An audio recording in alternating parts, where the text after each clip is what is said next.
बोलिए श्री कृष्णचंद्र भगवान की जय।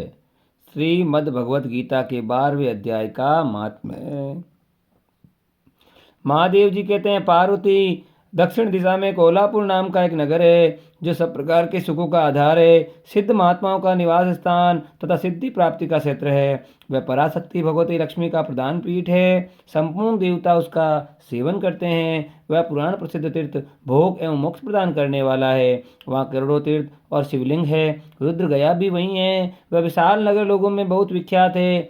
एक दिन कोई युवक पुरुष उस नगर में आया और उसके शरीर का रंग गोरा, नेत्र सुंदर, ग्रीवा शंख के समान, कंधे मोटे, छाती चौड़ी और भुजाएं बड़ी बड़ी थी। नगर में प्रवेश करके सब और महलों की शोभा निहारता हुआ देवेश्वरी महालक्ष्मी के दर्शनार्थ उत्कंठित हो मणिकंठ तीर्थ में गया और वहां स्नान करके उसने पितरों का तर्पण किया। फिर महामाया महालक्ष्मी जी को प्रणाम करके भक्तिपूर्वक स्तवन करना आरंभ किया।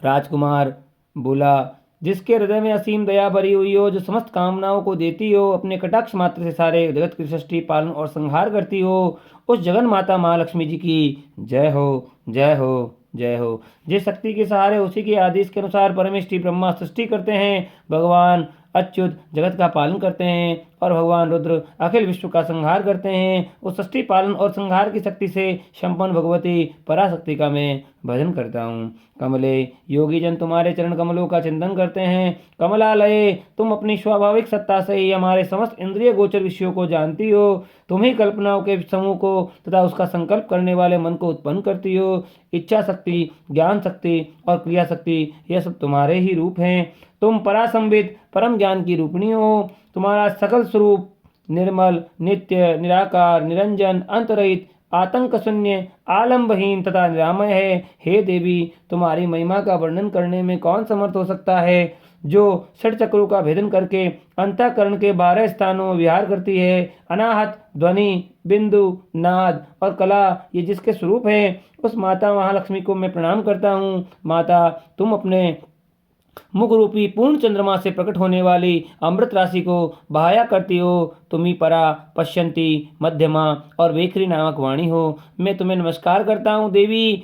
तुम जगत की रक्षा के लिए अनेक रूप धारण किया है और किया करती हो। अंबिके, तुम ही ब्राह्मी, वैष्णवी, माहेश्वरी शक्ति हो। वाराही, महालक्ष्मी, नारसिंगी, ऐन्द्री, कौमारी, चंडिका, जगत को पवित्र करने वाली लक्ष्मी, जगन माता, सावित्री, चंद्रकला तथा रोहिणी भी तुम ही हो। हे परमेश्वरी, तुम भक्तों का मनोरथ पूर्ण करने के लिए कल्प लता के समान हो। मुझ पर प्रसन्न हो जाओ।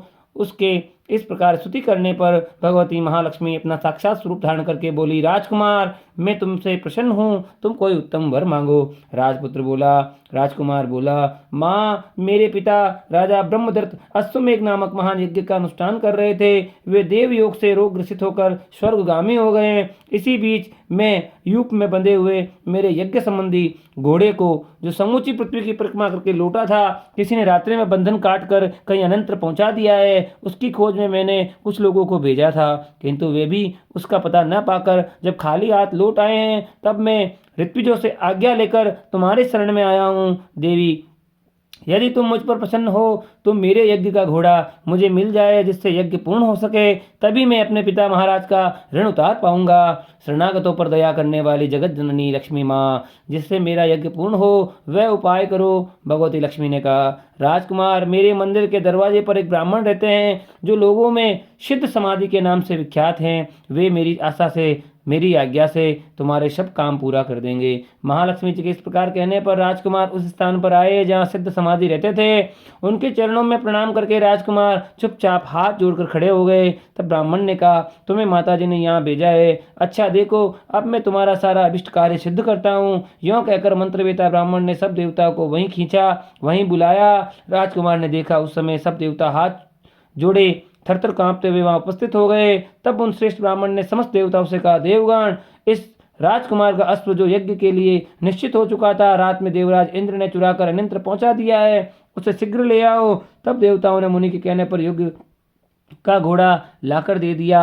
इसके बाद उन्होंने उन्हें जाने की आज्ञा दी। देवताओं का आकर्षण देखकर तथा खोए हुए अश्व को पाकर राजकुमार ने मुनि ने चरणों में प्रणाम करके कहा, महर्षि, आपका ये सामर्थ्य आश्चर्यजनक है। आप ही ऐसा कार्य कर सकते हैं, दूसरा कोई नहीं। ब्राह्मण, मेरी प्रार्थना सुनिए। मेरे पिता राजा ब्रह्मदत्त बृहदत्त अश्वमेघ यज्ञ का अनुष्ठान आरंभ करके देवयोग से मृत्यु को प्राप्त हो गए हैं। अभी तक उनका शरीर तपाए हुए तेल में सुखाकर मैंने रख छोड़ा है। साधु श्रेष्ठ, आप उन्हें पुनः जीवित कर दीजिए। यह सुनकर महामुनि ब्राह्मण ने निश्किंचित मुस्कुरा कर कहा, चलो, जहाँ यज्ञ पंट में तुम्हारे पिता मौजूद है, चले।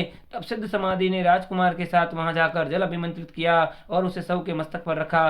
उसके रखते ही राजा सचेत होकर उठ बैठे। फिर उन्होंने ब्राह्मण से देखकर पूछा, ब्रह्मस्वरूप आप कौन हैं? तब राजकुमार महाराज ने पहले का हाल कह सुनाया। राजा ने अपने पुनः जीवन दान देने वाले ब्राह्मण को नमस्कार करके पूछा, ब्राह्मण, किस पुण्य से आपको ये अलौकिक शक्ति प्राप्त हुई है? उसके यों कहने पर ब्राह्मण ने मधुर वाणी में कहा, राजन, मैं प्रतिदिन आलस्य रहित होकर गीता जी के 12वें अध्याय का जप करता हूँ। उसी से मुझे ये शक्ति मिली है जिसके तुम्हें जीवन प्राप्त हुआ है। यह सुनकर ब्राह्मणों सहित राजा ने उन ब्रह्मर्षि से गीता के 12वें अध्याय का अध्ययन किया।